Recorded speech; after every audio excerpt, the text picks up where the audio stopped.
Ассаламу алейкум, витаю вас, друзья. С вами снова я, Орти Аслан, на канале Реалити в ТикТок. Решил провести сегодня тоже стрим, потому что вчера как раз мы обсуждали взрывы домов в 99 году Путиным, Патрушевым и бандой, террористической бандой ФСБ. И вчера же ночью, то есть уже, наверное, утром, получается, 3 часа ночи, был обстрелян российский город Белгород. Сообщают о 3 погибших и нескольких человек раненых. По одним данным, около 50 домов разрушено, говорят. И я сразу же подумал, как они подают эту новость. Я, как чеченец, очень хорошо знаю эти их новости, их действия. А я сразу подумал, что это очередная инсценировка и похоже на то, что это Рязанский сахар 2.0, который Путин с Патрушевым решили провести. И давайте об этом поговорим. Также известно, что в Узбекистане сейчас проходит очень сильные волнения, народ восстал, и, наверное, тоже об этом поговорим. Сегодня 3 июля 2022 года, 17 часов 36 минут по Берлину, соответственно, 18 часов 36 минут по городу Джохару. Давайте поговорим, как говорится. Пишите ваши комментарии, распространяйте наш стрим, ссылки в социальных сетях, везде, как вы знаете, мои постоянные зрители. Наш канал везде блокируют, нам не дают доносить правду. Поэтому распространяйте. В Украине, слава богу, наш канал не запрещен. ТикТок у нас тоже не запрещен в России пока, по крайней мере. Но уже очень много жалоб и висит на волоске этот канал. У меня есть запасной канал тут ТикТок, подписывайтесь на него. А также подписывайтесь на мой канал в Ютубе. Называется Reality RCI. Аслан Арцуев Reality. Также, чтобы вы знали, друзья, на территории фашистской России мои каналы запрещены. 2 моих канала, по крайней мере, о чем я знаю. 2 точно запрещены. Это канал Аслан Арцуев и канал Reality. Но есть канал другой Аслан Арцуев, который топит за Z, за войну, за фашистскую Россию и так далее. То есть мои каналы запрещают, и люди с моим именем в России запускают новый канал. Поэтому будьте внимательны, запомните мое лицо. Я не всегда был бородатый, поэтому, я вот недавно только отпустил бороду, поэтому везде в основном я выбрит чисто или немножко щетиной. Так что не удивляйтесь.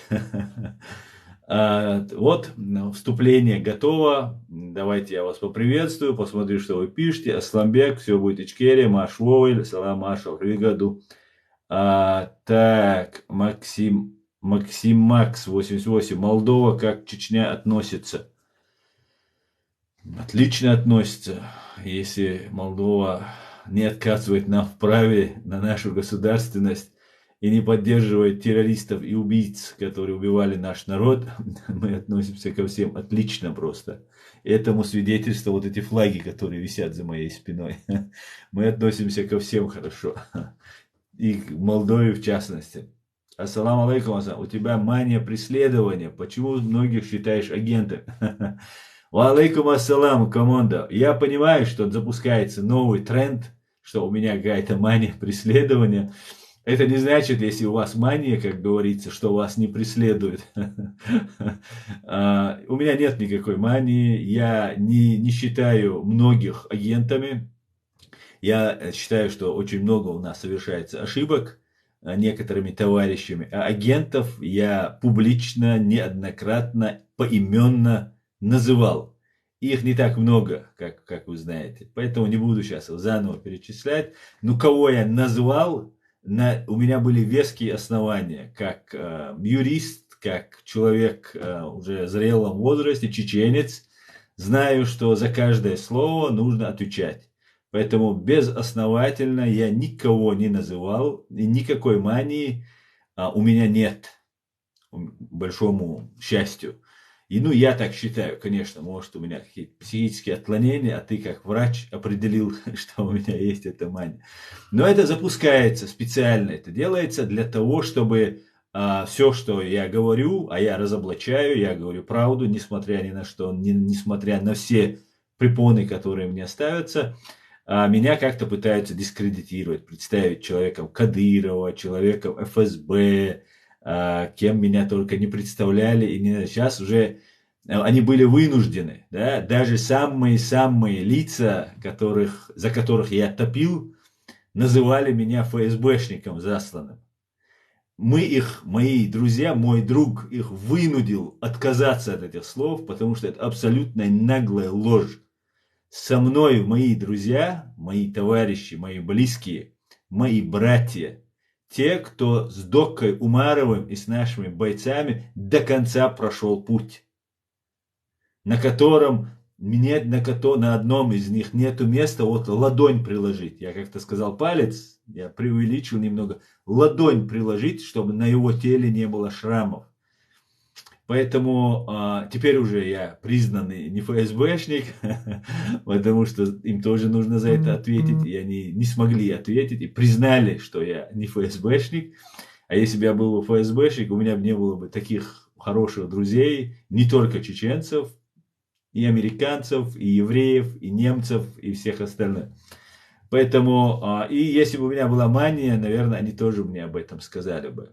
И не найдя больше ничего другого, вот ты, или же ты представитель вот этой группы, которая закидывает эту информацию, или же ты потребитель этой информации и дальше разносишь ее.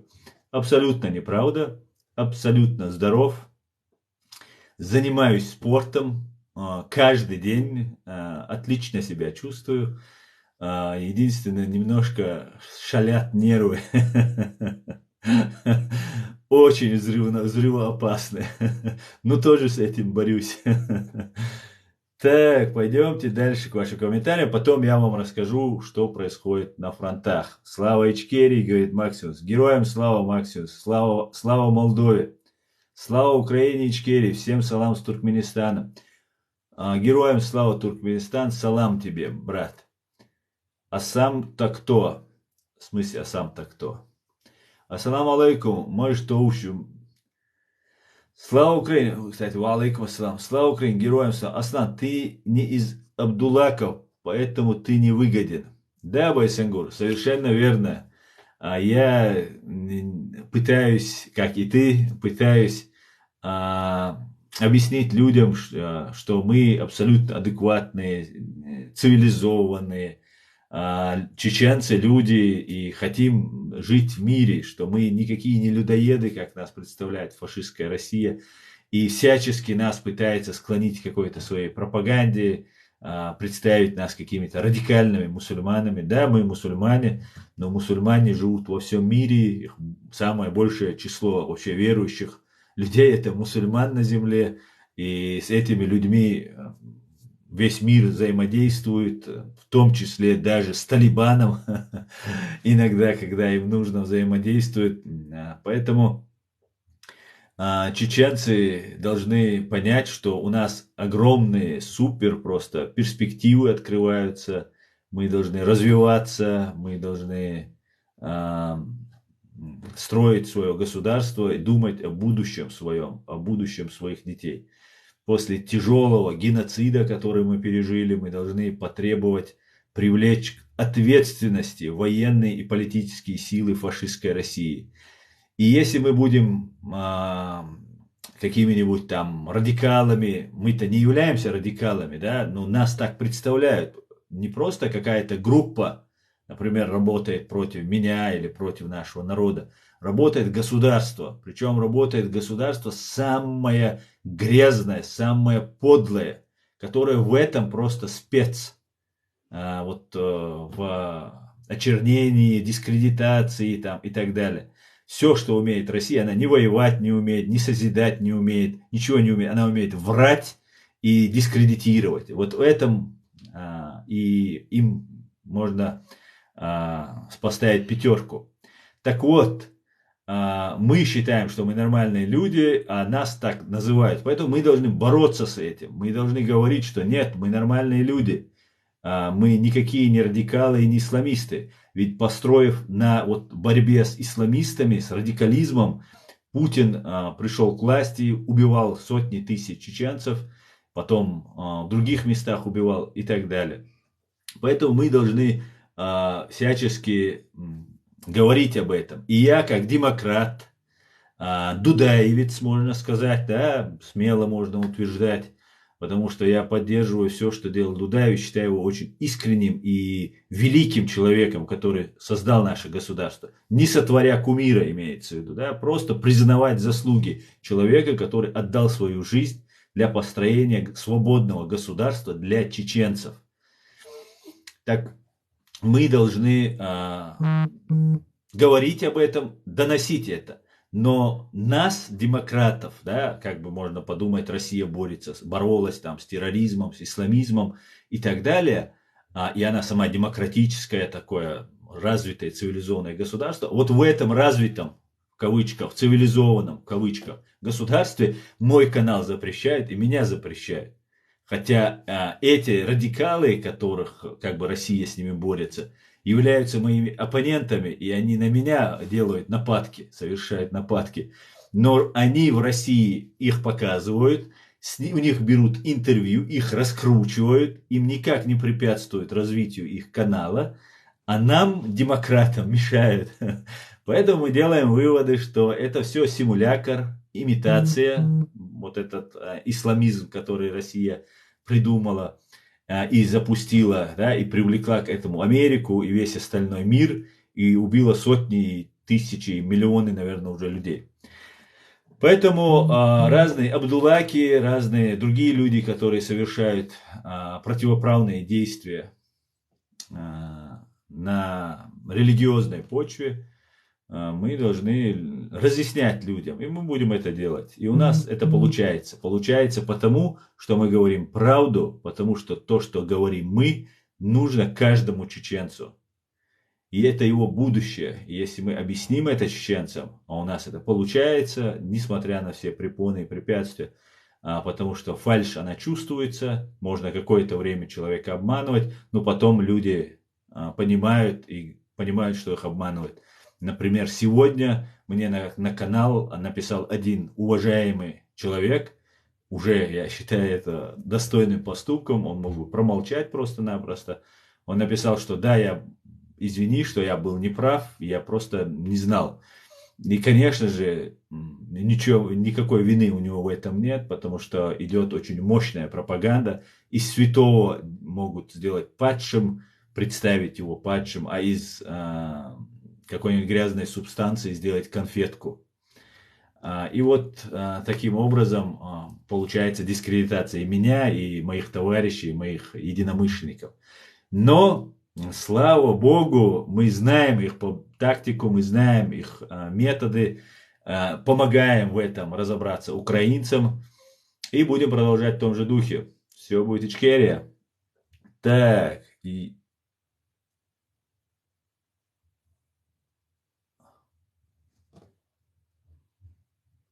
Так. Украина, Киев, приветствую. Дедек Хилл, поддерживаю вас и вашу позицию насчет Украины и Чечня. Свободу Украине и Чечне. Спасибо. Слава героям. Асбохун иссомилухун дикха. Сын Кавказа. Асбохун иссомилу. Сунца Ахубо. Как найти чеченский флаг Ичкерии? Так. Аллах аттубойла, Аллах алшуйла. Дерейс хуйль. М95, ДРС, Масуд, öyle. Так, как? Так. Машаллах. Кадыров настоящий президент, нас не обманывает. Маник плюс. Большому твоему сожалению, Маник, Кадыров не является президентом. Его лишили этого статуса, чтобы чеченцы даже вот с таким главой, да, гауляйтером, является просто управляющим оккупационной территорией. Они его лишили этого статуса, и он всего лишь глава. Поэтому, к сожалению, и в этом ты ошибся. Так, салам из Грузии. Салам, Грузия. Гамарджоба Геннадзуале. Так, так, ну ладно. У меня один вопрос. Где эта демократия? Просто одна Ливия чего стоит вместе с демократией. Юзер, я так полагаю, ингуш юзер. Ну, не все так однозначно, как ты представляешь. Так, Ичкерия, страна свободы. Да, почему ты по-русски говоришь? Я вчера говорил у себя в стриме, почему я говорю по-русски. Это наше оружие, которым мы хорошо владеем, используем против фашистов, имперцев, из фашистской России, из КГБ Лубянки и их прихвостней. Мы люди, свободные люди, которые пострадали от этой Лубянки, от фашистской имперской России, грузины, украинцы, чеченцы, люди, которые понимают, которые ранее пострадали, но сейчас могут тоже на них напасть. Казахи, литовцы, эстонцы, латвийцы, поляки. И все эти люди понимают русский язык. Поэтому русский язык мы используем в качестве оружия для победы над фашистской Россией. Спасибо, что спросил.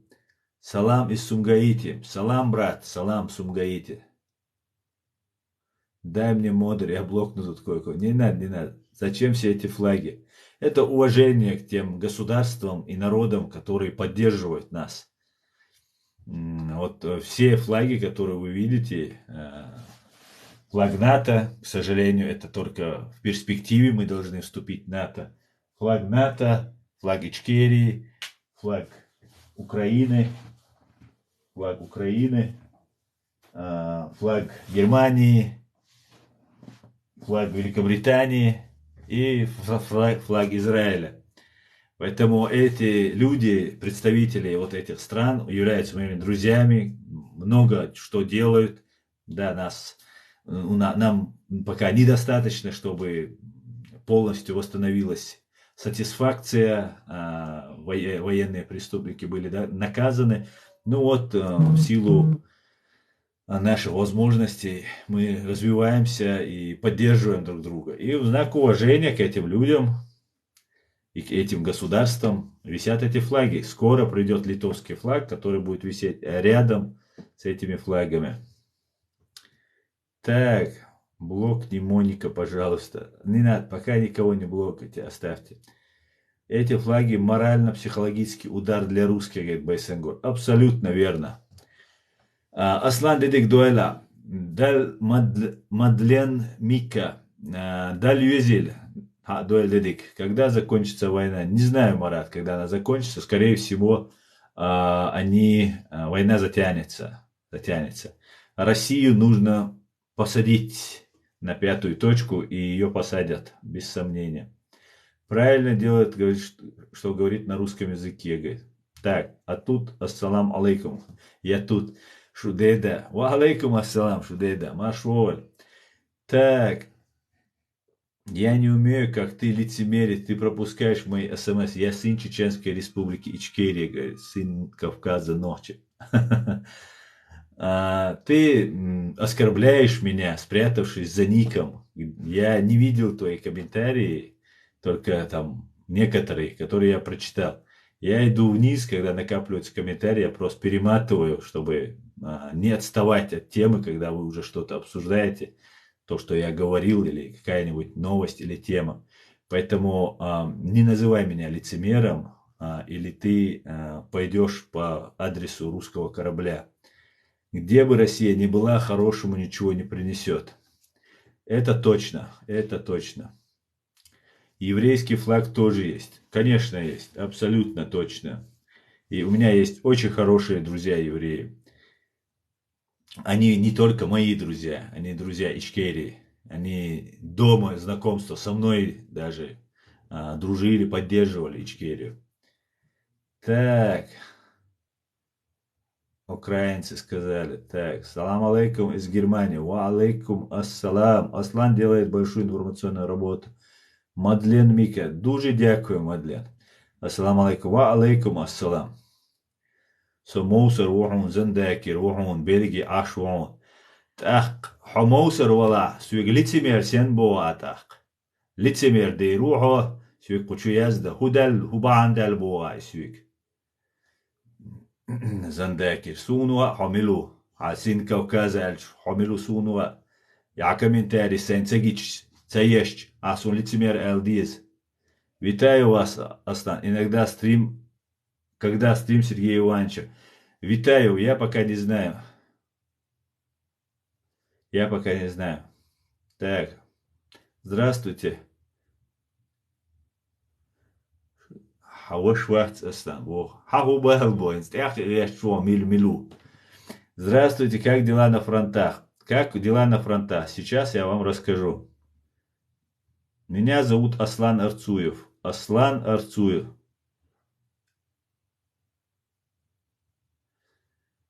Так.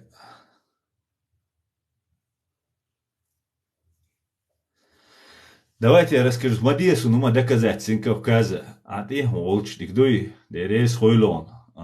Тауматься дуйча атауэдат. Чувал сразу. лицемерие, هري وجه القمل ده أصلا بحان سدلير إنسون أهما دكاز وتسدي شو عطيشة جنسون هستريم شت فيديوش جنسون هستشة وليت شوات намегерду. Так, друзья, давайте я вам расскажу сводки с фронтов. Генеральный штаб Сбройных сил Украины сообщает, друзья, это очень-очень важно.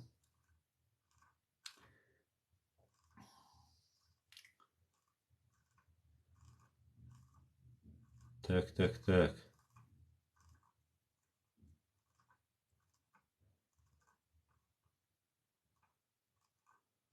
Сейчас.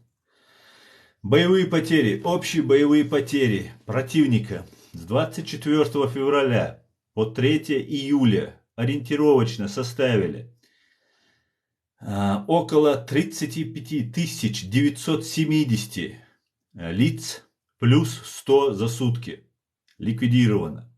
Танков 1584 плюс 2 ликвидировано.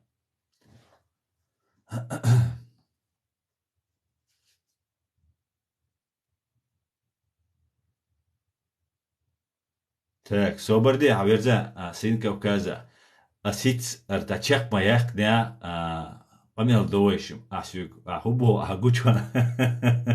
Гучао.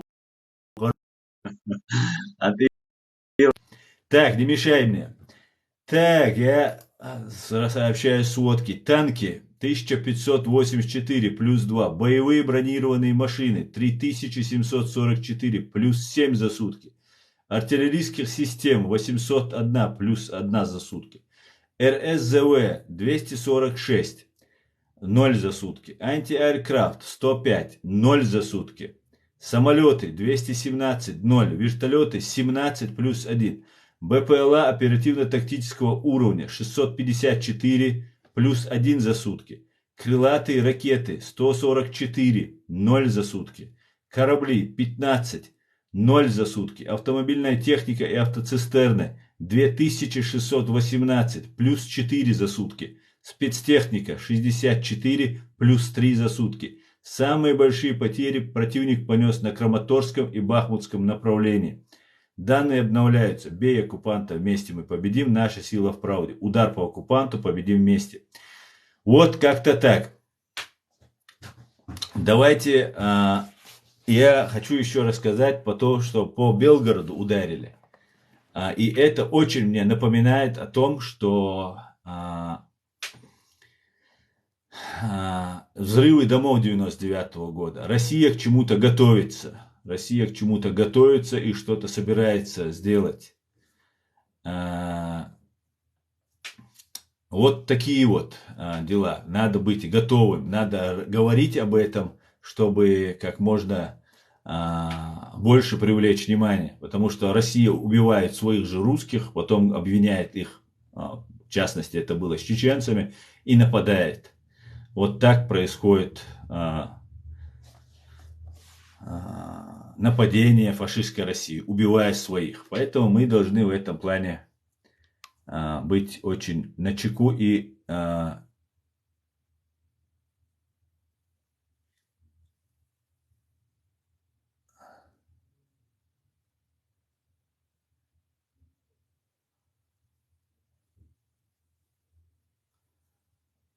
Так. Вот такие вот дела. Так, друзья, давайте пообщаемся. Пишите ваши комментарии. Так, Мичуаро, сын Кавказа, Худуичуаро. Давай пообщаемся. Пиши на русском, чтобы все понимали, так как ты у меня на русском. Та Санхена, Ош Варбох, Хазгучу Бабинисак. Да, дагдосун, алили дик дагдох. Алили дик дагдох. Как я могу выучить ваш язык? В интернете есть курсы? Курсы, наверное, нет, но я думаю, есть этот, как его, есть курсы, да, есть курсы, говорит, есть. Шахматыч тебя найдет, говорит, адрес Шверд. Ну, что меня искать? Я тут, они мой адрес знают. Что ты меня на этого ссылаешься? Иди сам тогда. Хватит душка найти меня. Так, есть курсы на чеченском языке. Легкий язык? Нет, не легкий. Язык сложноватый, я вам скажу, ребята. Я так думаю, не знаю. Я так думаю. Так, друзья, ну вы комментарии не пишите.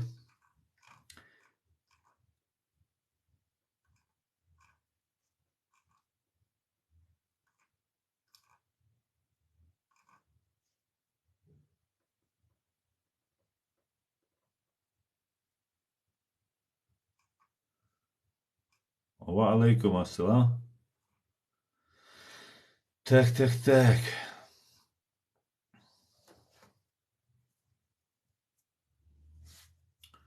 Это грубое нарушение. Мы наиболее решительно осуждаем загробницкую войну России против Украины. Это серьезно подрывает международную безопасность и стабильность. Это грубое нарушение международного права. Страшная жестокость России вызвала огромные человеческие страдания и массовые перемещения, непропорционально поразив женщин и детей. Россия несет всю ответственность за эту гуманитарную катастрофу. Россия должна обеспечить безопасный, бесперебойный, постоянный гуманитарный доступ.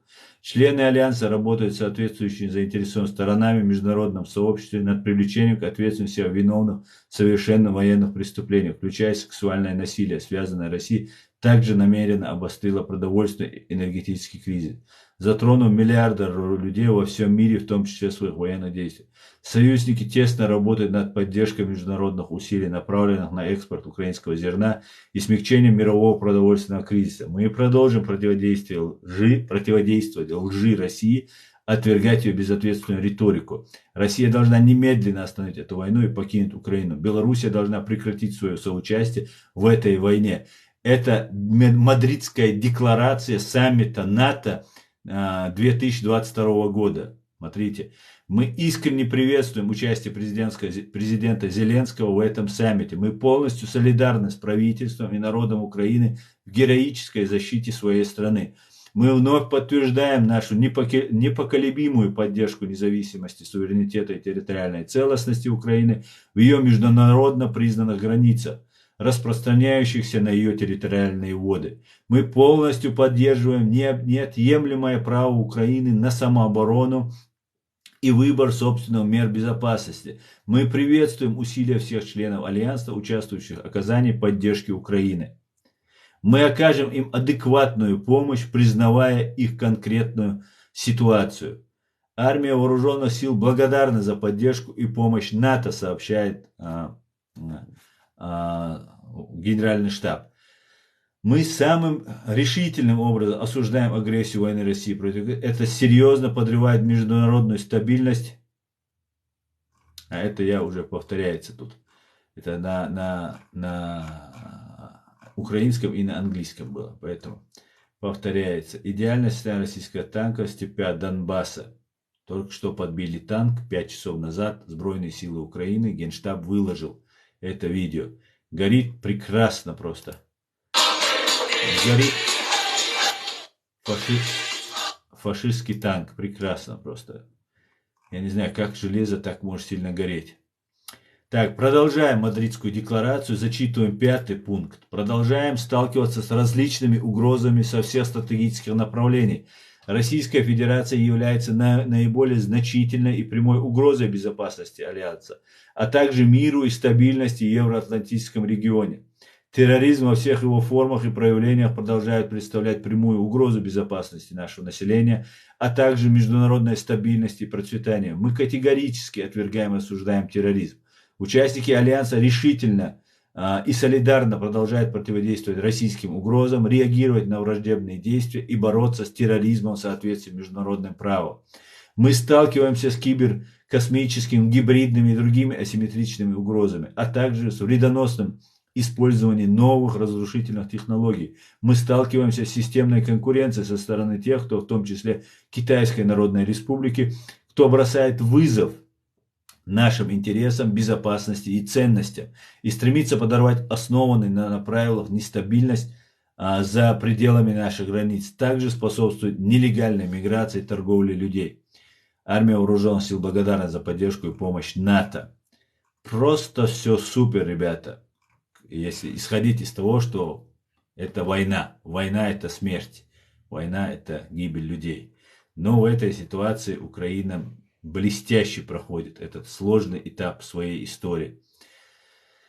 Итак, 7. Продолжая Мадридскую декларацию саммита НАТО. Мы утвердили новую стратегическую концепцию. Здесь описана ситуация с безопасностью, в которой находится Альянс. Подтверждается наши ценности, излагается основная цель НАТО, а также огромная ответственность за обеспечение нашей коллективной обороны на основе кругового подхода. Тоже перевели 3 ключевые цели НАТО: сдерживание и оборона, предотвращение кризисов и управление кризисами, и безопасность на основе сотрудничества. В ближайшие годы они будут направлять нашу работу в духе трансатлантической солидарности. Будем продолжать и усиливать политическую и практическую поддержку нашего близкого партнера Украины, которая продолжает защищать свой суверенитет и территориальную целостность от российской агрессии. Вместе с Украиной мы приняли решение о расширенном пакете поддержки. Это позволит ускорить поставки средств несмертоносной обороны, улучшить кибероборону и устойчивость Украины, а также поддержать модернизацию оборонного сектора в переходе к большой оперативной совместимости в долгосрочной перспективе. В долгосрочной перспективе мы будем помогать Украине и поддерживать усилия на пути ее послевоенного восстановления и реформ. Поняли, ребята, да? НАТО говорит, что будет поддерживать послевоенную Украину. То есть победа Украины, она даже не обсуждается. Она даже не ставится под сомнение. Слава Украине, слава НАТО. Эх, дожил я до этого дня, дожил. Дожил. Так, продолжим. Сейчас мы продолжим. Где у нас тут? Мы подчеркиваем центральное значение безопасности человека и обеспечивание интеграции принципов безопасности человека в 3 наши основные задачи. Мы продвигаем активную повестку дня «Женщины, мир и безопасность» и принимаем во внимание гендерные аспекты в рамках. Так, вот как-то так, друзья, как-то так. Почитаем ваши комментарии. Давайте я перемотаю. Ассаламу алейкум. Ты случайно не турок? Нет, случайно нет. Что тебе сделала Россия? Этот человек задает такой вопрос чеченцу. Ты скажи, что мне не сделала плохого Россия. Чем что она сделала? Фашистская Россия на протяжении веков уничтожает не только чеченцев, но и другие народы. Фашистская Россия уничтожила 300 тысяч граждан Чеченской Республики. Новая так называемая демократическая Российская Федерация, так называемая. Никакой Федерации России никогда не была, она есть и остается фашистской империей, грязной, подлой, лживой. Она уничтожила 30% от 1 300 000 моих сограждан было уничтожено. 42 тысячи из них дети. Только лишь детей 42 тысячи уничтожено. 26 тысяч чеченцев, молодых мужчин, и девушек незаконно осуждено фашистским судом. Нарушение своих российских законов. осуждены эти люди. Вы прекрасно знаете, какая у вас судебная система, и вы прекрасно знаете, как она относится к чеченцам. А где они сидят с огромным от 10 лет сроки, много получили пожизненно, 15, 18, 20, 24 года люди получали. В этих тюрьмах охранниками, вертухаями являются те ублюдки, которые воевали против чеченцев, убивали там чеченцев, и теперь они здесь являются надзирателями над ними. Россия уничтожила всю инфраструктуру чеченскую, всю. Она уничтожила леса, она загадила леса. У нас все уничтожено, все загажено. О чем ты говоришь? О чем ты говоришь? После всего этого Россия установила такой режим Чеченской Республики, чтобы унижать чеченцев, оскорблять чеченцев.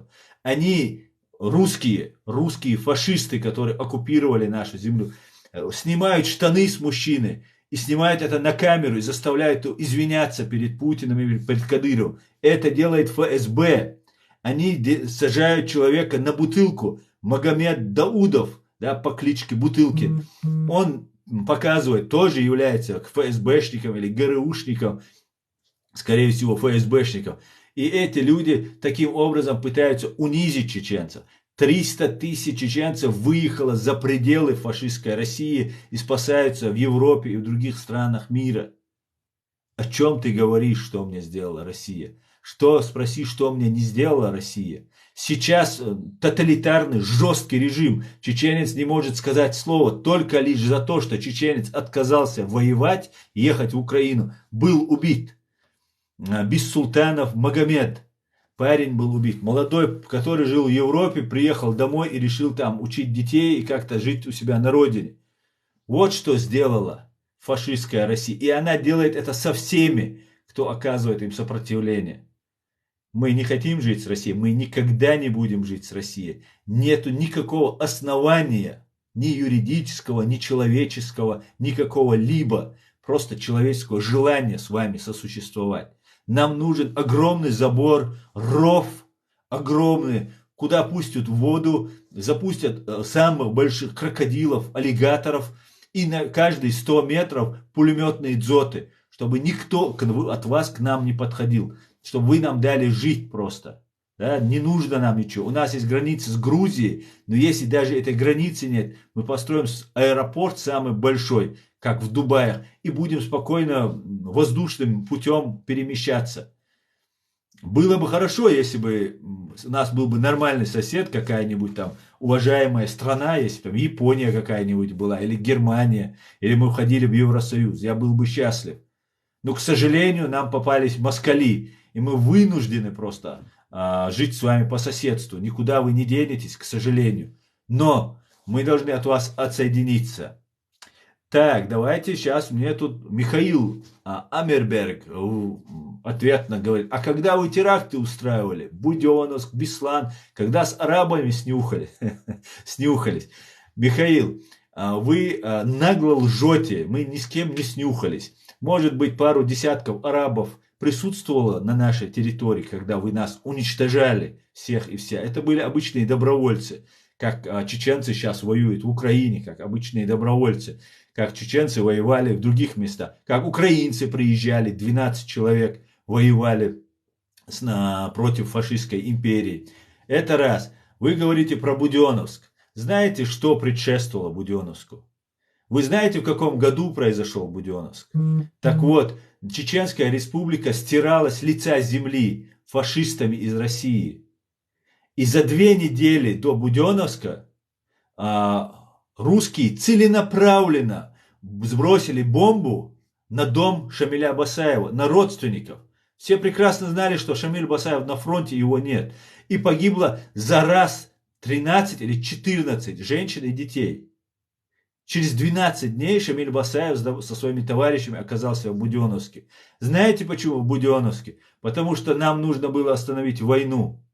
Знаете почему в Буденновске? Потому что в этом Буденновске находится самая большая больница, в которой проходили курс реабилитации ваши летчики, которые бомбили наши города. Они были расстреляны Шамилем Басаевым и товарищами, когда они зашли в это здание. Когда они взяли весь город, и у них были ранения, они вступали в боестолкновения с русскими, и они со своими ранеными перемещились в больницу. И в этой больнице они не убивали людей, русские убивали русских. Альфа штурмовала и Альфа уничтожала русских, которые там находятся. Днем и ночью они обстреливали с вертолета и со всего здания, где находились женщины и дети. После этого Шамиль Басаев выпустил всех детей. Там отделение огромное, самая большая больница в Ставропольском крае. Вот в конце там сбоку было отделение роддома. Их всех выпустил Шамиль Басаев. Ваши ублюдки всегда говорят, что Шамиль Басаев захватил роддом и так далее. Нет, это самая большая больница, где лечились его бойцы, которые были ранены. Где лечились, проходили курс ваши летчики, которые были расстреляны за то, что они совершали. Или там ваши фашисты не выполняли требования. А знаете, какое требование вы выдвигали, чеченцы? Остановить войну. Так вот, это война, и это никакой не террористический акт. Это диверсионная акция, вылазка в тыл врага и уничтожение ментов, военных и этих разных летчиков и других людей, которые оказывали сопротивление, которые принимали участие в войне, которые поддерживали, являются частью вот этой фашистской империи. Это раз. По поводу Беслана я хочу сказать. Я считаю, что эта операция, которую Шамиль Басаев сказал, что он ею руководил, не должна была произойти. Но Шамиль Басаев объяснил, как это произошло. Я считаю, что это был акт отчаяния со стороны чеченцев, которые в этой операции принимали участие не только чеченцы, между прочим. Там были и осетины, там были ингуши. И в этой школе номер 1 в Беслане в 92 году, когда русские устраивали геноцид, пытали ингушей и убивали там ингушей. Русские и осетины это творили над ними. Так вот, я вам расскажу подробно, как произошел Беслан. Был один парень по фамилии Осетин, по фамилии, не помню сейчас фамилию, если кто вспомнит, напишите, пожалуйста. Так вот, идет война. Опять уж, чтобы вы понимали, что чеченцы нападают на мирную какую-то процветающую цивилизованную Россию, какие дикари нападают и убивают. Это наглая ложь, наглейшая ложь. Идет война, чеченцы находятся в тяжелейшем состоянии, и чеченцы очень много убивают женщин, детей. Вы знаете, что у нас уничтожено 225 школ. Да, понимаете, 42 тысячи детей в Беслане есть. Это, конечно, кощунственно так считать. Но в Беслане погибло 186 детей, по-моему, а в Чечне погибло 42 тысячи детей. Понимаете? Так вот, был Холодов, забыл его фамилию сейчас, чтобы не ошибиться, не буду сейчас говорить. Был осетин один. Его брат воевал с Басаевым в одной группе. И он погиб. Этот осетин мусульманин. И этот мусульманин, осетин, брат, пришел на могилу ночью, на могилу своего брата, чтобы прочитать Коран над его могилой. У нас так делают, когда над умершим читают, как у вас читают, так и у нас читают. Так вот, его в это ждала ФСБ и задержала. УБОП это был. Или УБОП, как он их там назывался. Ну, под действием, под контролем ФСБ.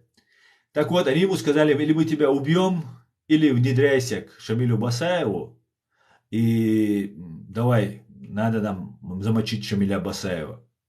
Он согласился и через свои каналы нашел выходы на Шамиля Басаева. Поднялся куда-то на его базу, Шамилю Басаеву, и там они вместе проживали определенное время.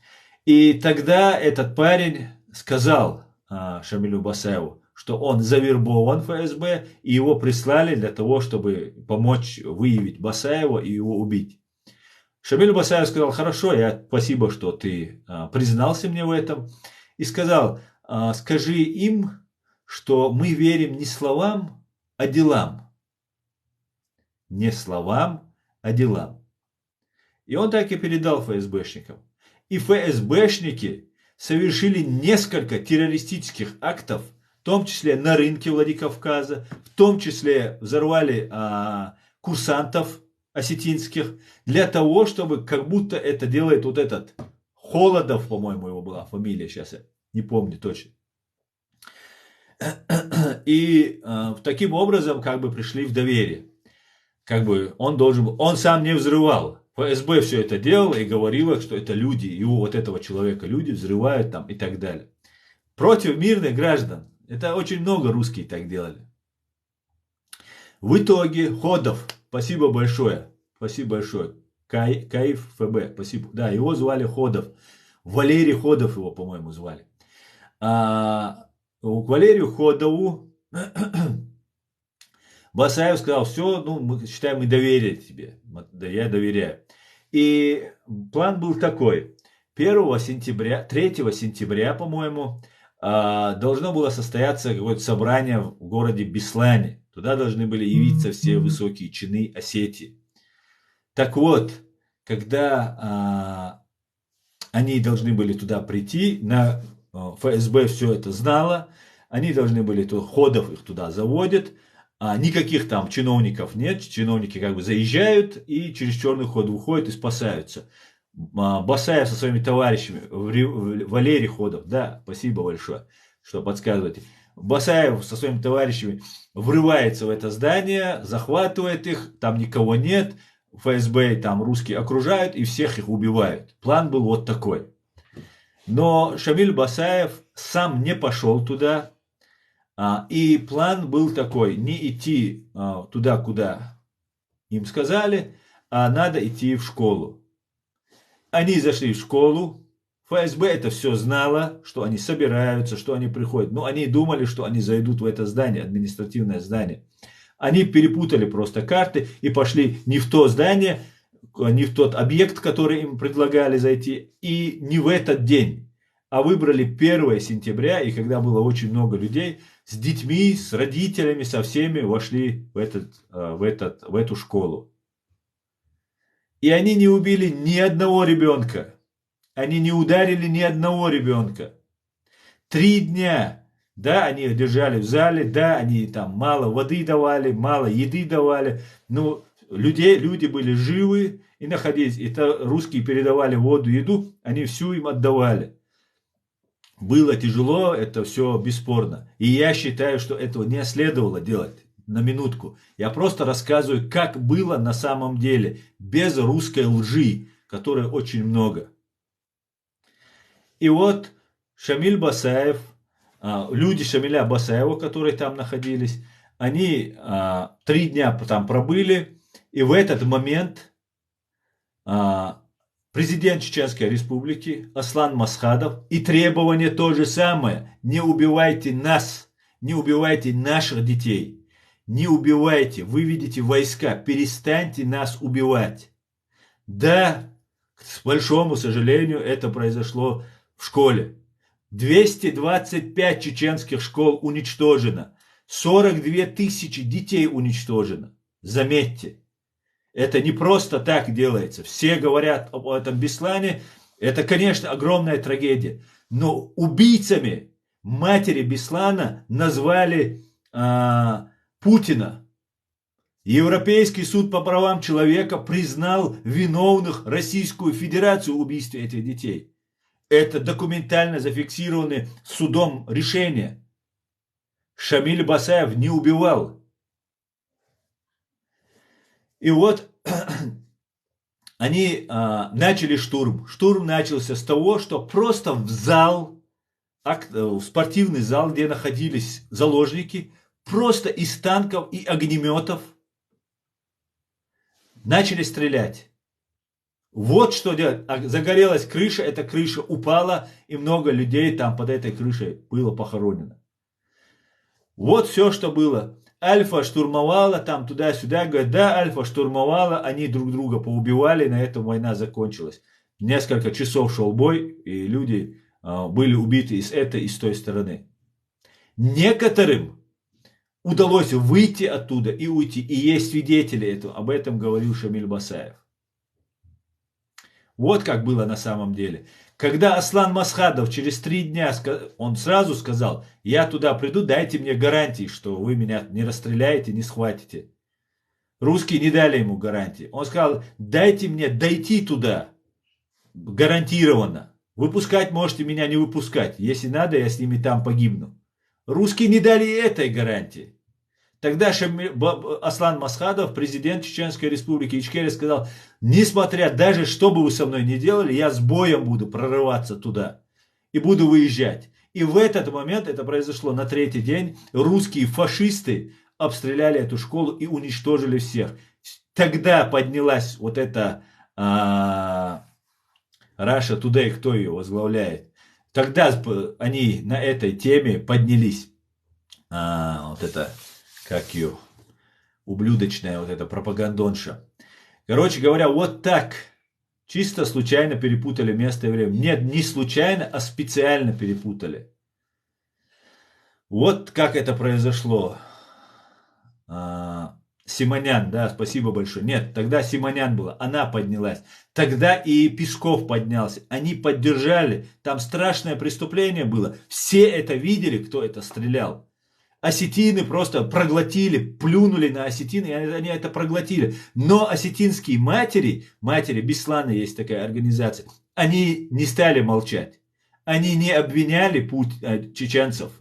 Они стали говорить, они на акциях выходили, это есть в интернете при желании, есть сайт, «Правда Беслана» называется. Вышли с надписью «Путин, палач Беслана». Не Басаев палач Беслан, а Путин. Так что, как говорится, историю пишут победители, да, фашистская Россия убила этих людей и там убила своих граждан и наших граждан. Но правда и истина останется всегда. Вот как было. С Бесланом плакал весь свит, говорит Владимир. Да, к большому сожалению, только за Беслан плакал весь свит. Весь остальной свет помогал уничтожать чеченских женщин и детей. Русские генералы говорили, родить террориста и боевика, ее нужно убить. Женщин. 10 лет, от 10 до 60 лет все террористы. Весь мир этому потакал и помогал. Поэтому, да, раскрутили эту тему, сотни тысяч долларов заплатили пострадавшим. А что заплатили чеченцам? Чем помогли чеченцам? Чеченцев всех обвинили в том, что мы просто хотели жить. Сейчас прекрасно нас понимают украинцы. Вчера, позавчера я разговаривал с украинцами, они говорят, Аслан, теперь мы понимаем, что ты говорил. Мы до конца этого не понимали. Теперь понимают, нету в Украине никаких фашистов, нацистов. Как не было в Чечне никаких исламистов и террористов. Просто берется что-то, и это все нагнетается. Конечно, найдется радикал в Украине. Какой-нибудь нацист отмороженный. Конечно, найдется в Чечне какой-нибудь отмороженный. Психически нездоровые люди найдутся везде. Но это не общая картина. Но представляется вот как общее. И выкручивается. Причем в России этих нацистов, фашистов, радикалов в 100 крат больше. Даже сам Путин такой же. Даже Навальный, вроде бы либеральный оппозиционер, такая же ублюдина. Такой же враг, такой же фашист. О чем вы говорите? Зачем вы очевидные вещи? Вы можете это рассказать кому угодно, но не чеченцам. Мы знаем вас так, как вы не знаете сами себя. Вы нас даже не знаете, а мы вас знаем. Мы говорим на вашем языке. Мы изучаем вас. Веками мы воюем с вами. Мы ищем ваши слабые места, видим ваши сильные места. Поэтому вот такие вот дела, Дион. Дон Дион. Так, русских нет хороших и нормальных. Есть, Тина. Вот при том, что я сказал, есть нормальные и хорошие русские. Это тоже нельзя отрицать. При всем том тяжелом состоянии, в котором мы находимся, мы не можем огульно всех. При всем при этом. Конечно же, виновата Россия и русский мир. Но мы должны быть очень разборчивы, потому что могут пострадать люди, которые являются нашими друзьями, нашими сторонниками, которые много что делают для нас в том числе. Хорошие русские. Так, я русский мусульманин, альхамдулилlah. сейчас украинцы понимают, что тогда происходило. Да, понимают, и вот мои знакомые украинцы говорят, да, мы теперь точно понимаем. Даже когда вот в 2014 году все это начиналось, до начала 2014 года, в 2013 году, в 2012 году я видел, что это начинается. Потому что было много фактов, которые это показывали. Нагнеталась криминогенная обстановка в Крыму. Я видел это. Я работал адвокатом, и у меня возникали разные там контакты, я слышал разную информацию, и я делал выводы. И писал украинцам, украинцы на вас нападут. Надо мной украинцы смеялись. Не может быть там, ну, по-хорошему, не может быть, ты преувеличиваешь и так далее. Буквально через год-полтора, как я это писал, произошло. И дальше больше, дальше больше. Российская армия это зло, российская ФСБ это зло. И она должна быть уничтожена, как образование. Империя должна быть разрушена. И да, мол, а так произойдет. Вы в Германии сейчас? Да, я в Германии. До войны в Украине русские были нормальные. Не все, но были. Сейчас все плохие. Знаете, я смотрел видео, где русский украинец с Украины, он переехал куда-то в Львов, на запад, он, по-моему, с Харькова или с Мариуполя, не помню точно. И ему говорят, ну вот, как там было и так далее, журналист его спрашивает, он говорит, знаете, говорит, я до конца, пока бомбы не начали на нас падать, со всеми спорил, доказывал, что Путин хороший, Россия хорошая, что это наша власть там и так далее. Полный ватник. Он это прямо говорит. Теперь я все понял, он говорит. Знаете, нужно, чтобы эта бомба упала на голову некоторым людям, чтобы они поняли, что зло это зло. Как бы оно ни прикрывалось. И мы, чеченцы, разоблачаем это зло. Мы знаем это зло намного лучше. Украинцы были усыплены, некоторые помогали нас убивать. СБУ, начальник СБУ сбежал в Россию в 2014 году, президент сбежал в Россию, министр обороны сбежал в Россию. Это все были русские агенты. И они все помогали нас убивать. Буданов, самый известный русский террорист, который убивал, насиловал, трупы насиловал, этот человек оказался с Донецка, он был с Донецка. Поэтому многие не понимали, что происходит. Но были украинцы, конечно, кто нас понимал и поддерживал. Как во всем мире. И евреи поддерживали. Евреи очень много сделали для чеченцев. И из-за того, что они нам помогают, чеченцам вбрасывалась информация антисемитского содержания для того, чтобы чеченцев оттолкнуть от евреев. Это не так. Мы очень похожи на евреев. Мы также переносили тяготы, евреи установили свое государство, и мы в ближайшее время его сейчас восстановим. Мы тоже установили свое государство. Оно сейчас оккупировано, мы его освободим. И вот это все я разъясняю своим друзьям, своим знакомым и вам, мои дорогие подписчики и мои зрители. Вот как-то так, друзья. Так, блогер Интервата YouTube. Интервату отлично знаю, если вы про Интервату говорите. Так. Россия ненавидит весь мир. Россия абсолютно с тобой согласен. Она ненавидит весь мир, она ненавидит самих себя. Они убивают. Вот сейчас Белгород. Я почему сегодня, я не собирался сегодня выходить в эфир. Я сегодня вышел в эфир для того, чтобы сказать, русские сами обстреливают своих граждан в Белгороде. Для того, чтобы обвинить в этом украинцев. Это не делает Украина, я в этом убежден. Я знаю, как они это делают. Я знаю, как они преподносят новости, когда они это делают. Когда они совершают террористический акт, как они это все закручивают. В случае, если нужно отступить, если нужно как-то там переиграть или еще как-то. 50 домов разрушено, это наглая ложь. Там упало 3 снаряда, 50 домов разрушено. Всего 3 человека погибло. И сегодня, потом я уже сразу же, делаю оценку свою, да, по новостям, как они ее преподносят. И потом выступает украинский военный эксперт Олег Жданов. Кстати говоря, очень грамотный мужчина, очень толковый человек. И он сразу говорит, хвост от этой ракеты, который там есть где-то, он показывает фотографию, таких на вооружении у Украины нет. И подтверждаются мои догадки, мои предположения таким образом уважаемым мне очень грамотным военным экспертом Олегом Ждановым. Я призываю украинцев как можно больше кричите об этом, что это не вы. Вы должны, потому что это не просто так делается. Какую-то сейчас крупную гадость готовит Путин с Патрушевым. Не забывайте про Патрушева. Это большее даже зло, чем сам Путин. Есть вероятность, что именно над Путиным стоит этот Патрушев.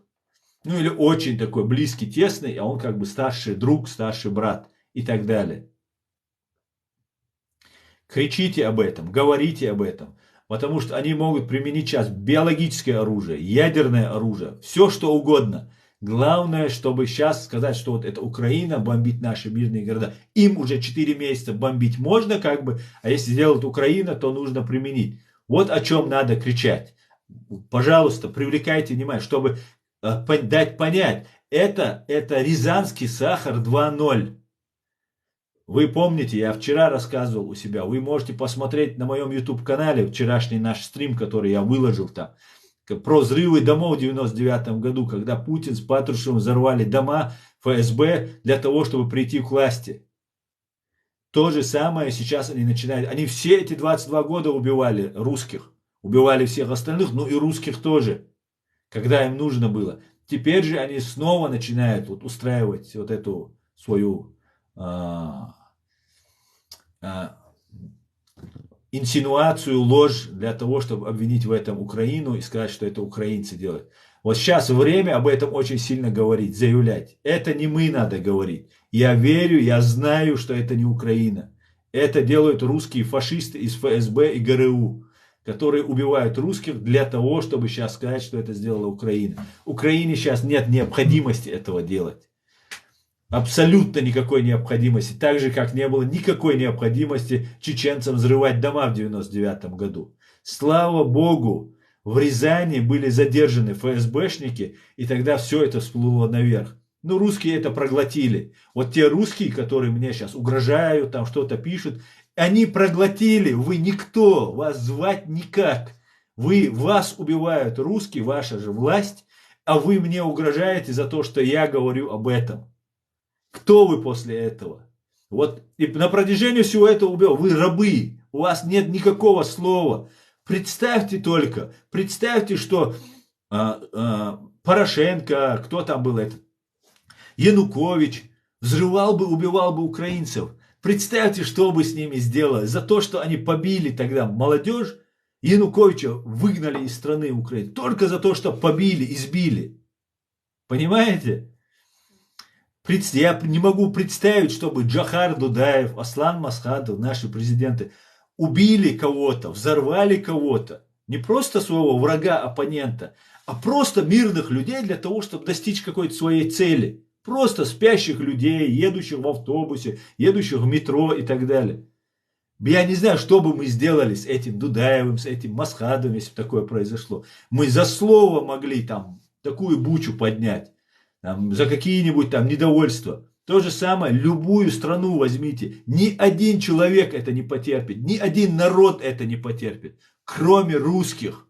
Поэтому у вас нет слова. Закройте рот. Отойдите в сторонку. По православной традиции станьте на колени и извиняйтесь за то, что вы сделали. Вы не можете возмущаться, там что-то угрожать. Понимаете? Вы никто. Вот еще один очередной мне пишет: ты предатель. Мне часто это пишут. Пошли вы к чертовой матери. Я был бы предателем, если бы я стал бы россиянином в душе, сердце и служил бы вам. Никогда ни один чеченец не может быть за Россию. Это уже предательство. Я никогда не клялся в верности России и никогда не был россиянином. Вынужденно взял ваш паспорт. Поэтому я не могу быть предателем просто по определению. Предатель тот, кто за Россию. Украинец это русский, неважно. Русский украинец, там, ну, русскоязычный там и такой, любой. Если он за Россию, он предатель. Чеченец за Россию, он предатель. Понимаете? Не хватало нам жить в стране, которая взрывает своих же граждан. Я дома спать не смог бы тогда. Как я буду спать, если мой президент будет меня взрывать? Это вообще, это хуже, чем крепостное право. Бедолаги. Так, мужик, ты просто крут. Дуже дякую.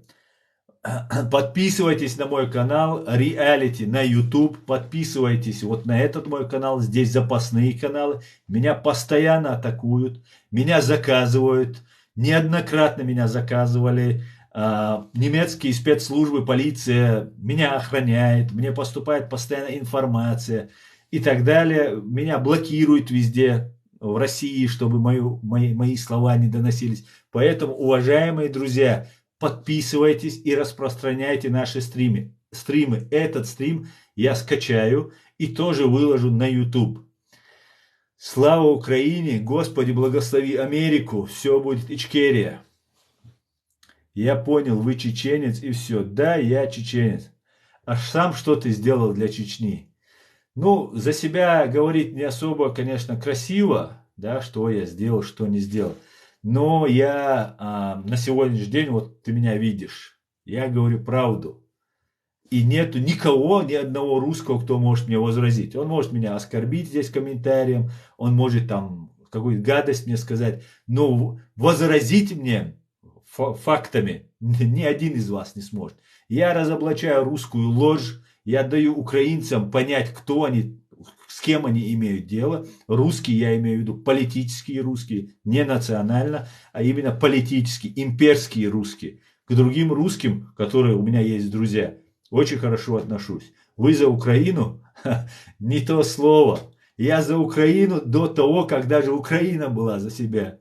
Я еще тогда уже призывал украинцев держаться, что будет очень несладко. Об этом говорил наш президент Джохар Дудаев еще в 95-96 году, не буквально до своей смерти. Тоже очень важный момент, друзья. Знаете, мне очень хотелось донести эту мысль до вас. Смотрите, Джохару Дудаеву говорят, ну, что будет, он рассказывает, у него берут интервью, и он рассказывает, что после Чечни будет Крым, Украина, и русские с украинцами сойдутся на непримиримых позициях, как сейчас это происходит. И в следующем интервью ему говорят, ну, может, не надо чеченцам сопротивляться. И он говорит, нет, чеченцам нужно драться на смерть до конца. Я вот что скажу чеченцам, он говорит. И сам, сражаясь, погибает в этой войне. Поймите одну мысль. Этот генерал, советский генерал, который очень хорошо знал изнутри эту фашистскую Россию, он давал время Украине, Казахстану, другим странам, сражаясь и погибая против этой фашистской империи. Он говорит, что после Чечни будет Крым и война в Украине. Это говорит о том, что он знает, что Чечня не выстоит. Мы сделали больше, чем могли, понимаете? Больше, чем возможно это сделать. Понимаете?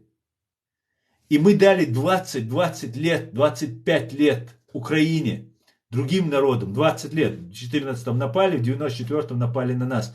20 лет мы дали Украине, вырастить целое поколение. И вчера, разговаривая с украинкой, одной своей знакомой, она мне говорит, у нее сын, уже 20-летний, там за 20 лет, и говорит, это как мой Ваня, говорит, там у нас ребята в Украине, и они ровесники моего Вани, и они вообще не понимают Россию, они не знают, что это такое, они ее не принимают вообще никак. У них есть своя страна, и они это прекрасно понимают. Целое поколение выросло, 20-25 лет. И это время дал Джохар и чеченский народ всем вокруг, которые были. Только когда мы выдохлись, когда мы устали, Россия перенабралась, перегруппировалась и пошла уже с новой войной. Вот как нужно сражаться с врагом, с империей. Даже понимая, что мы проиграем, он давал время другим. Он мог сказать, все, мы сдаемся, хорошо, понимая, что мы не выстоим. Он это же понимает, раз говорит, после нас будет Украина. А вот на Украине, он сказал, будет конец Российской империи. Солнце свободы зайдет со стороны Украины. И мы искренне в это верим и искренне поддерживаем Украину. Слава Украине! Вот как нужно. И после смерти в 96 году, 21 апреля, фашисты убили его. А сегодня у нас на дворе 22 год, да, получается 26 лет прошло с тех пор. И Джохар Дудаев воодушевляет украинцев. Джохара Дудаева цитирует, показывает во всем мире страны Балтии, тут в Европе, казахи, грузины, все цитируют и говорят о Джохаре Дудаеве. В честь него называют улицы, площадя и так далее. Вот каким должен быть враг империи. После смерти через 26 лет он наносит вред своему врагу.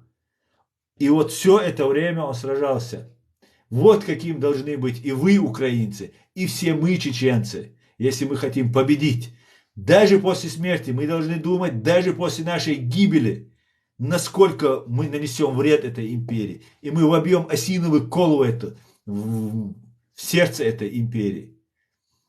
Дай Бог. Так, Джохар Дудаев очень мудрый, он сказал правду. Да, Джохар Дудаев был очень мудрым, умным и очень осведомленным. Он владел очень большой информацией, будучи генералом советской армии. Так, ассаламу алейкум, ассалам. Ва алейкум ассалам. Степан Бандера наносит больше вреда империи. Абсолютно согласен. Джохар Дудаев и Степан Бандера — это два человека, которые одного уровня, которые очень много делали против империи. И после смерти столько лет. Причем Бандера, Степан был очень молодым человеком, относительно молодым, когда погибал. Он наносит вред своим врагам. Слава Украине, слава Бандере. Аслан Зелимхан, он Кадырову симпатизирует. Не понял. Так, не тратьте свои нервы. Я не трачу нервы. Звиат Гамсахурди, абсолютно согласен. То же самое. Звиат Гамсахурди тоже был убит и тоже очень много сделал против империи. К сожалению, этих людей нет. Но на этом не заканчивается история. Что хорошо в истории? В том, что она никогда не заканчивается. И вот изменилось что-то, и на этом стоп. Нет. Мы куем свою судьбу, свою историю. И никто не может нам это запретить. Мы будем делать то, что мы считаем правильным. А мы считаем правильным гуманизм, справедливость, демократия, права человека.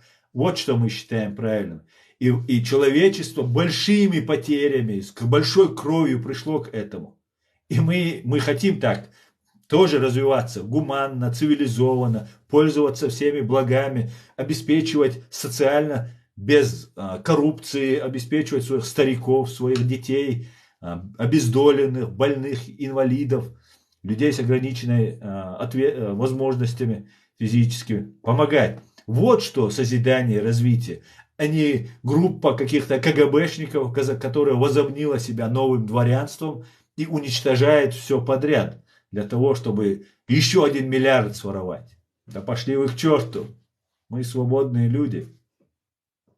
Свободу Ичкерию. Свободу.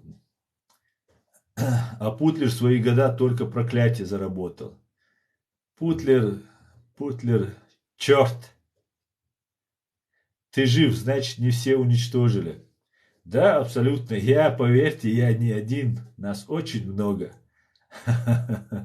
Очень-очень. Я только тот, кто вещает.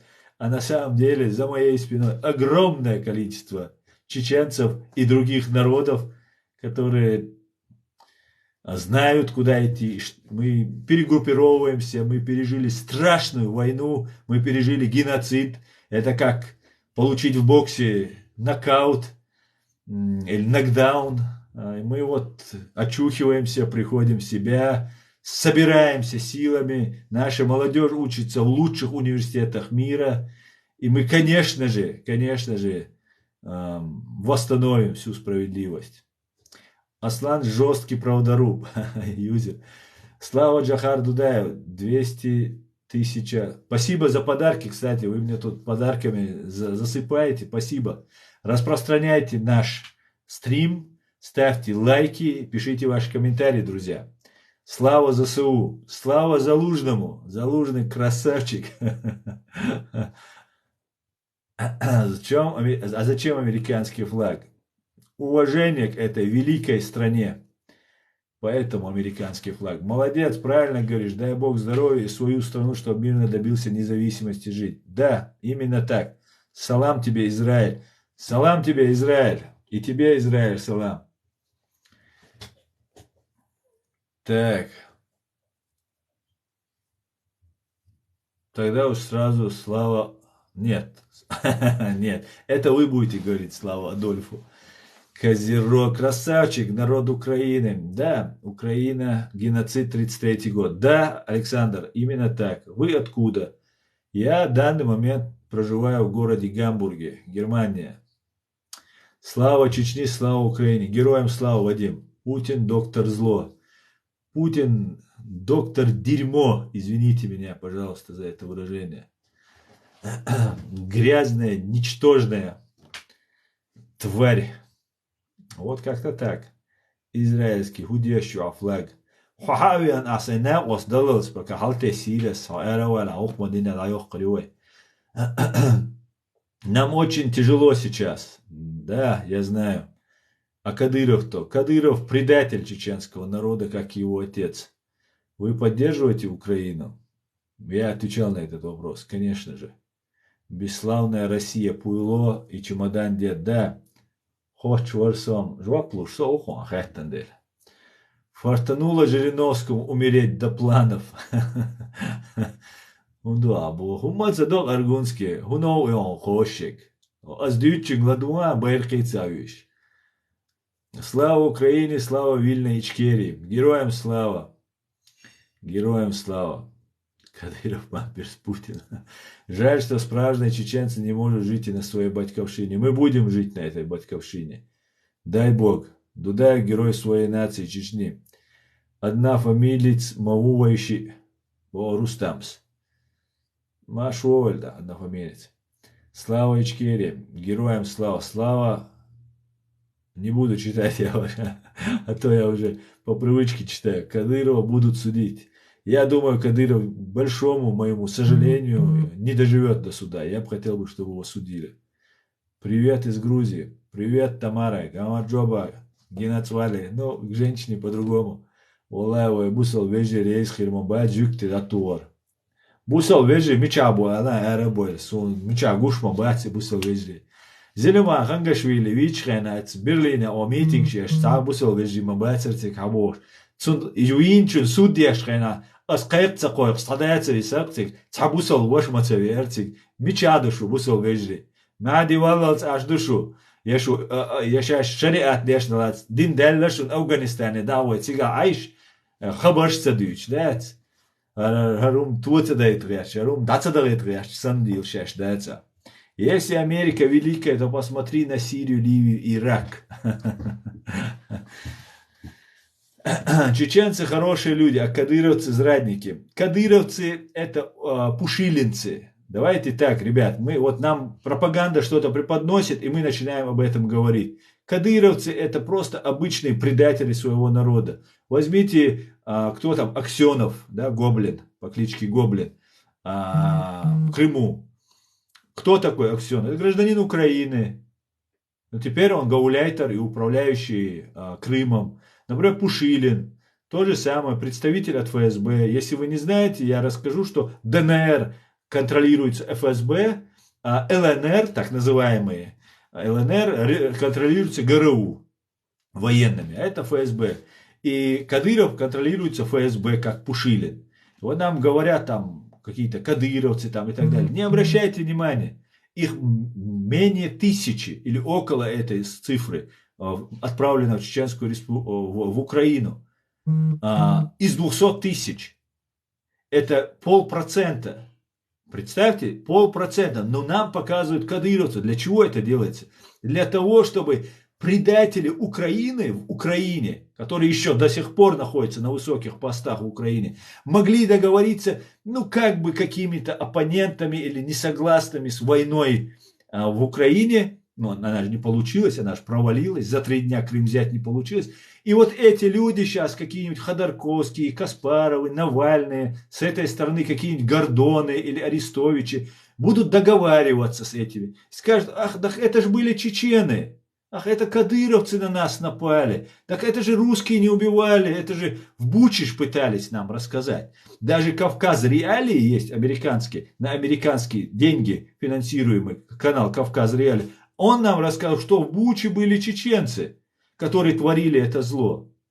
Притом выяснилось, что никаких чеченцев там вообще не было. Это украинские потом службы, спецслужбы сказали, не было там. Военные сказали, не было там кадыровцев. Но нам показывают это. Поэтому не ведитесь. Не ведитесь. Понимаете? Это такие же пушилинцы. Это отбросы чеченского общества. Да, среди них есть обманутые люди пропагандой. Там они думают, что-то там они делают и станут какими-то великими там воинами и так далее. Молодые какие-нибудь ребята, которые уже 20 лет, 22 года Чечения оккупирована. Целое поколение выросло чеченцев под оккупацией. Поэтому есть там нормальные люди, обманутые, которых я призываю, неоднократно призывал поднимать белый флаг и переходить на сторону Украины. Украинцы вам дадут возможность выехать в Европу. Если необходимо, украинцы могут представить картину так, что вы погибшие, чтобы ваши родственники дома не пострадали. Потому что родственники находятся в заложниках в Чечне. В Чечне тоталитарнейший режим установлен. Поэтому я всегда об этом призываю таким чеченцам, которые обмануты и оказались, переходить на сторону Украины. И вот эта кадыровская тема, она навязывается нам. Нам тоже, у нас в Чечне рассказывают, тоже пытаются от России переместить акцент на кадыровцев. Да, кадыровцы сделали очень много зла для чеченцев. И обидно, когда из твоей нации люди совершают против тебя такие злостные преступления. Так вот, русские совершили в десятки раз больше, чем эти кадыровцы. Причем кадыровцы совершали то, что им говорили, опять же, те же русские. Но нам пытаются преподнести, что вот Кадыров это абсолютное зло, с которым надо бороться. Нет, друзья, абсолютное зло сидит на Лубянке и в Кремле. В принципе, там тот же ГБшник сидит в Кремле. Вот оно абсолютное зло. Ну и военные русские, которые, когда был Советский Союз, имели какой-то противовес против этого ФСБ. Сейчас и эта власть у них отнята, и на военных стоят свои ФСБшники, потому что тот же Шойгу является ФСБшником. И другие там их высокие чины являются ФСБшниками. Как и МВД контролируется, опять же, ФСБ. ФСБ все контролирует. Вот кто враг. Патрушев, Путин, Бортников, их вот так можно перечислять. А Кадыров это инструмент, да, раскрученный, да, толстенький, с 3 классами образования. Его задача просто вот быть блогером, рассказывать, что ему говорят. Я свободный, независимый блогер, я правозащитник, а этот человек занял такой пост и вещает, каждый день вещает по-своему, что ему скажет Путин. Вот что Путин или ФСБ или администрация президента, что тоже является гибней, там все гибнюки, других там нет. Как-то так. Давайте ваши комментарии почитаю. Арахамия тоже хотел обвинить чеченцев и спасти русских. Да, кстати говоря, Арахамия тоже будет один из тех, кто будет договариваться с русскими. Да-да. Аслан в Италии тоже пишет, что кавказцы воюют русскую войну. Как это отмыть от Кавказа? Большому сожалению, вот такая вот пропаганда. Большому сожалению. И Грузии, свободная Грузия, хотя сейчас в Грузии тоже большие проблемы, следовало бы больше прилагать усилий. Но я вижу, замечаю, что грузины работают в этом плане, появляются блогеры, активисты, но надо больше, больше, больше, больше.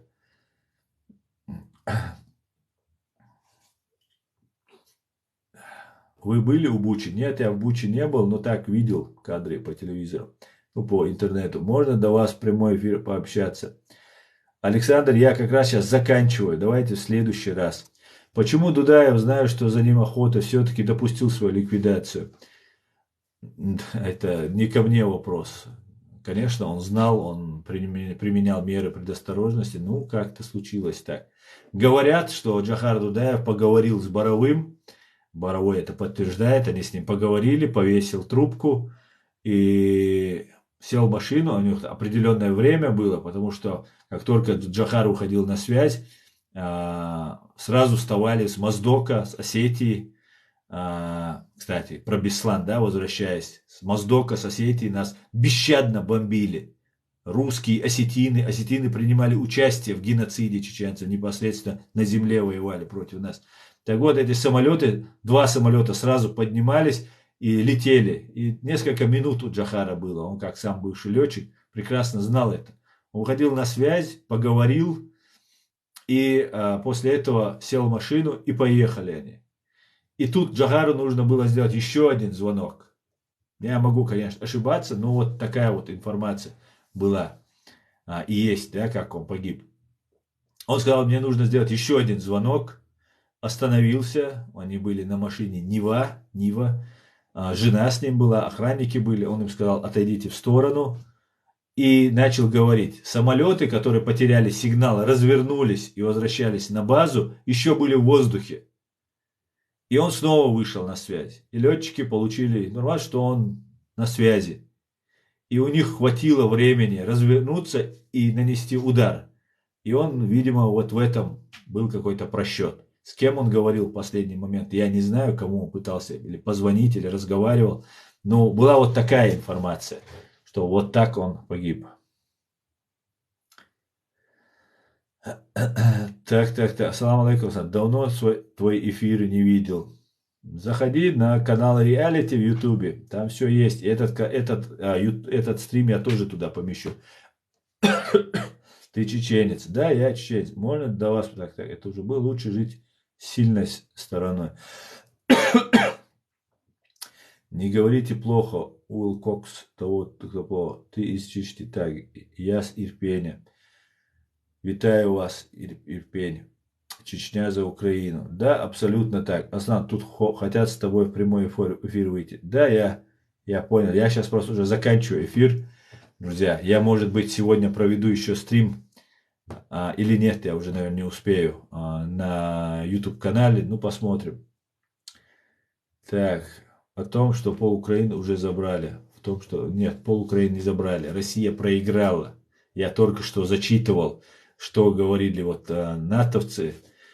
И Украина на долгосрочной основе будет после победы будет поддержана, и Украина войдет в НАТО. И это очень важно. Так, друзья, на этом наш стрим заканчивается. Салам алейкум. Как насчет Азербайджана, про политику и народ? Отличный народ, ва алейкум ассалам. Респект, уважение Азербайджану. Вчера я говорил как раз на эту тему, мне задавали такой вопрос. Этот стрим у меня есть на моем канале Реалити в Ютубе. К власти Азербайджана, опять же, я говорю, что я отношусь плохо, потому что должна быть сменяемость, демократия и так далее, права человека. А азербайджанский народ – это наш родной народ, который...